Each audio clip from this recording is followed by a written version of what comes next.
Hello friends, welcome back to my channel पैसे की बात।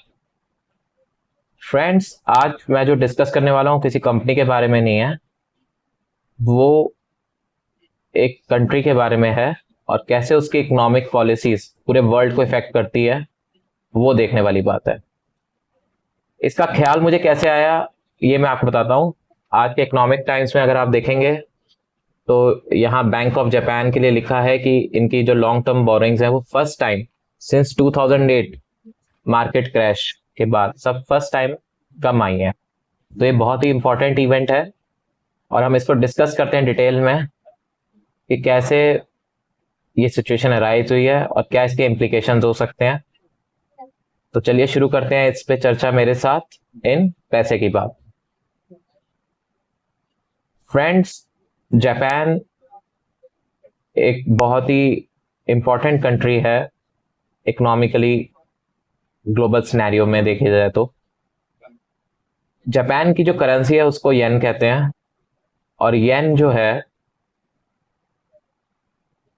ग्लोबली यूज किया जाता है ट्रेडिंग के लिए by large investors, by big investors who have a large lump sum of money.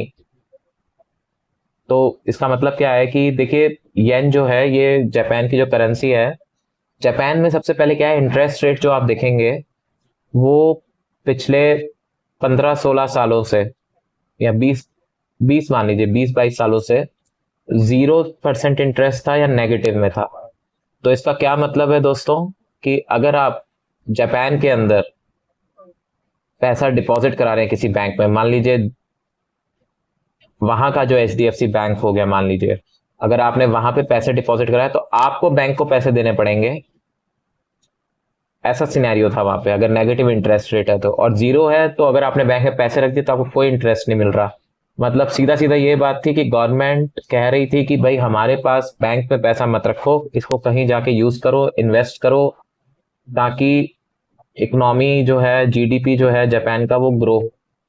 और ऐसा हुआ क्यों? देखिए दोस्तों, इसमें आप देखेंगे जब 2008 का मार्केट क्रैश हुआ या जब कोविड हुआ 2020 में, तो इसके बाद क्या होता है, जब भी कोई ऐसा मेजर इकोनॉमिक डाउनटर्न होता है तो उसके बाद लिक्विडिटी जो होती है, जो इन्फ्लेशन होती है, महंगाई जो होती है वो बढ़ जाती है। जब महंगाई बढ़ जाती है और क्योंकि एक फाइनेंशियल क्राइसिस या कोई पेंडेमिक आया है तो लोगों की जॉब्स भी चली जाती हैं।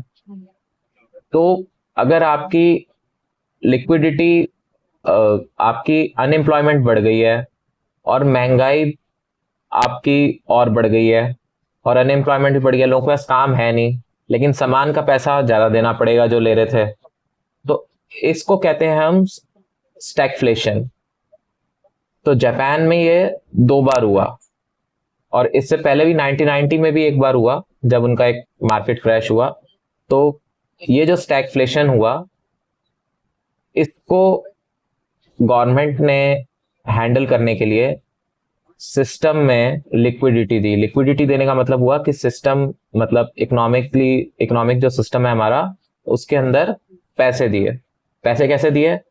जब गवर्नमेंट ने कहा कि हम जो इंटरेस्ट रेट है, जो इनका बैंक ऑफ जापान जो फेडरल बैंक है, उसने कहा कि जो इंटरेस्ट रेट है वो हम जीरो कर देते हैं, यानी कि हम उस पर कोई इंटरेस्ट नहीं देंगे। तो डेफिनेटली लोगों को लगा कि नहीं, इसको हमें कहीं और यूज करना चाहिए या इन्वेस्ट करना चाहिए ताकि ये पैसा कहीं और ज्यादा प्रोडक्टिव वे में हमें रिटर्न दे सके। तो जो बड़े इन्वेस्टर होते हैं, चाहे से वो दूसरे कंट्रीज के हों या फिर जापान के हों या किसी और कंट्री के, तो बड़े इन्वेस्टर्स क्या करते हैं दोस्तों, वो क्योंकि रेट ऑफ इंटरेस्ट जो है 0.0 या नेगेटिव है, तो वो जापान में उधार लेंगे येन की फॉर्म में और उसको जाके इमर्जिंग मार्केट्स या यूएस मार्केट में वो पैसा लगा देंगे। क्योंकि आपका जो रेट ऑफ इंटरेस्ट का डिफरेंस है, मान लीजिए मार्केट्स में लगा दिया तो जो रिटर्न बन रहा है, और क्योंकि यहाँ आपको कोई उस पर रेट ऑफ इंटरेस्ट देना नहीं है, तो वो डिफरेंस को वो अपना प्रॉफिट मानते हैं। या फिर सिंपल आप मान लीजिए कि मान लीजिए जापान से पैसा उठाया और इंडिया में लाके एफडी कर दी, तो जापान का येन जो है जब वो इंडिया में एफडी होगा तो जो उसका रेट ऑफ इंटरेस्ट का डिफरेंस है after adjusting the currency ratio कि पर डॉलर सॉरी पर रुपी क्या येन चल रहा है और येन और रुपी का क्या इक्वेशन है, उसके बाद जो भी प्रॉफिट होगा वो सीधा सीधा प्रॉफिट था। तो पीछे गवर्नमेंट बैंक ऑफ जापान ने क्या किया कि मार्च 2024 में इन्होंने पहली बार रेट ऑफ इंटरेस्ट जो था, जो नेगेटिव -0.1 चल रहा था, उसको जीरो किया और आगे की गाइडेंस दी कि हम 1% तक इसको लेके जाएंगे। अच्छा, ये हुआ क्यों? ये हुआ इसलिए दोस्तों क्योंकि जिस पर्पस के लिए इन्होंने डाउन किया था ये रेट ऑफ इंटरेस्ट, वो पर्पस सॉल्व हुआ नहीं एक्चुअल में। इससे थोड़े दिन पहले क्या हुआ कि जापान में ही जो इनकी वर्कर यूनियन है, जो इनकी आप मान लीजिए ट्रेड यूनियंस हो गई या जो भी वर्कर एम्प्लॉय यूनियन है, उनकी वेज जो है वो काफी ड्रास्टिकली इंक्रीज हो गई। तो जब वेजेस इंक्रीज हो गई तो डेफिनेटली कंज्यूमर के पास पैसा आ गया हाथ में चीजें और खरीदने का। तो अब चीजें और खरीदने का अगर पैसा आ गया है तो डेफिनेटली जो इन्फ्लेशन है वो 2% क्रॉस कर गई थी, क्योंकि ये रशिया यूक्रेन की वॉर भी हो गई और कोविड के बाद सप्लाई चेन पीछे से कम भी हो गई थी। तो इसलिए ये इन्फ्लेशन, तो इनकी इन्फ्लेशन जो है वो 2% को क्रॉस कर गई थी, क्योंकि रशिया यूक्रेन का वॉर भी हुआ था और कोविड का पेंडेमिक भी हुआ था, तो सप्लाई चेन में कंस्ट्रेंट्स आ गए थे। तो इनकी नंबर के पास पैसा आ गया हाथ में चीजें और खरीदने का। तो अब चीजें और खरीदने का अगर पैसा आ गया है तो डेफिनेटली जो इन्फ्लेशन है वो 2% क्रॉस कर गई थी, क्योंकि ये रशिया यूक्रेन की वॉर भी हो गई और कोविड के बाद सप्लाई चेन पीछे से कम भी हो गई थी। तो इसलिए ये इन्फ्लेशन, तो इनकी इन्फ्लेशन जो है वो 2% को क्रॉस कर गई थी, क्योंकि रशिया यूक्रेन का वॉर भी हुआ था और कोविड का पेंडेमिक भी हुआ था, तो सप्लाई चेन में कंस्ट्रेंट्स आ गए थे। तो इनकी इन्फ्लेशन 2% को क्रॉस कर गई थी, जो ये रखना चाहते 3.2 के अराउंड चल रही थी। और पीछे से इन्फ्लेशन को और बढ़ावा देने के लिए ये जो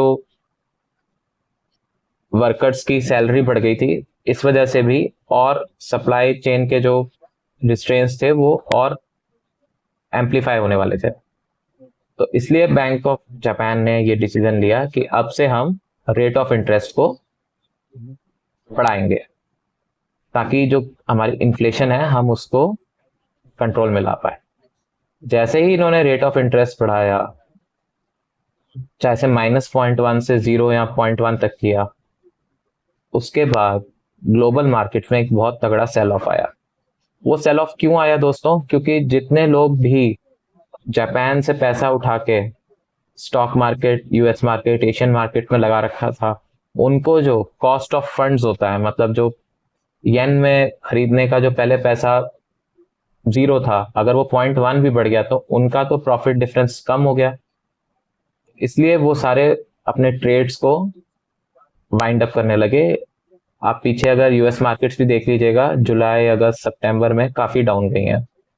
तो इस वजह से मार्केट्स क्रैश हुई। अब क्या है कि बैंक ऑफ जापान ने पिछले एक साल में अपनी रेट ऑफ इंटरेस्ट को बढ़ा के 0.5% तक कर दिया। तो ये जो 0.5% इन्होंने बढ़ा दिया है, ये 0.5% डेफिनेटली सिस्टम से लिक्विडिटी को लेकर जाएगा, पूरी ग्लोबल मार्केट्स की लिक्विडिटी को। तो ये एक चैलेंजिंग थिंग है। तो इसलिए हमें जापान का रेट ऑफ इंटरेस्ट को बड़े ध्यान से देखना चाहिए। अभी भी उसमें कॉस्ट ऑफ बोरोइंग कम है, 0.5% ही इंटरेस्ट है, बट 0 से 0.5% इज 50% इंक्रीज। तो जो कॉस्ट है आपको 50% इंक्रीज हो गया बोरोइंग का। तो डेफिनेटली ये एक कंसर्न की बात है। आज की जो न्यूज है उसमें ये भी था दोस्तों कि बैंक ऑफ जापान ने, क्योंकि 0 से 0.1% कर दिया है रेट ऑफ इंटरेस्ट, तो बैंक ऑफ जापान को जो भी उनके पास येन्स पड़े थे उस पे इनको कम से कम 1.25 ट्रिलियन का येन का इंटरेस्ट देना पड़ा है एक्स्ट्रा। और इन्होंने क्या किया है कि बैंक ऑफ जापान, जब जापान गवर्नमेंट को पैसे चाहिए होते हैं तो जापान गवर्नमेंट बॉन्ड इशू करती है बैंक ऑफ जापान को, और बैंक ऑफ जापान उसके रिटर्न में इनको पैसे दे देता है। बॉन्ड में क्या होता है कि भाई अगर आपने 20 ईयर का बॉन्ड ले लिया तो बैंक ऑफ जापान को 20 ईयर बाद जितने भी परसेंटेज ऑफ इंटरेस्ट पे पैसे मिल जाएंगे और जापान गवर्नमेंट वो देगी। तो इन्होंने उसमें भी कटौतियां करी हैं कि ये अब जो बैंक ऑफ जापान के पास जो लॉन्ग टर्म बॉन्ड होल्डिंग्स हैं वो भी कम आ गए, और वो इसलिए भी कम हो रहे हैं क्योंकि इंटरेस्ट रेट और बॉन्ड दोनों ऑपोजिट चलते हैं। अगर आपका इंटरेस्ट रेट बढ़ गया है तो आपका जो बॉन्ड की वैल्यू है वो डाउन आ जाएगी। तो लॉन्ग टर्म बॉन्ड्स जो होंगे वो आपके इतने इफेक्टिव नहीं रहेंगे जितने पहले। तो इसलिए भी इन्होंने अपनी ये जो कहेंगे कि होल्डिंग्स हैं वो कम करी हैं।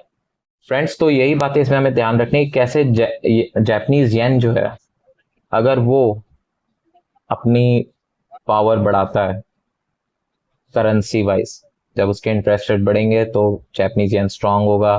जापानीज येन स्ट्रांग होगा तो लोग जापानीज येन खरीदने के लिए जाएंगे। जापानीज येन जब खरीदेंगे तो जो लिक्विडिटी है, जो सिस्टम में लिक्विडिटी है जो येन के थ्रू हो रही थी ट्रेडिंग, वो कम होगी। वो कम होगी तो सिस्टम में, ग्लोबल मार्केट्स में लिक्विडिटी कम होगी, और लिक्विडिटी कम होगी तो डेफिनेटली मार्केट्स में एक नेगेटिव इफेक्ट आएगा लॉन्ग टर्म। तो ये सब बातें आपको ध्यान रखनी है। मैं आशा करता हूँ आपको ये बातें समझ में आई होंगी, और अगर आपको मेरा कंटेंट पसंद आया तो प्लीज़ मेरे चैनल को शेयर करें, सब्सक्राइब करें और लाइक करें, और बेल आइकन को प्रेस करें ताकि मैं आपको पता लगे कि मेरा कोई नया वीडियो आया है।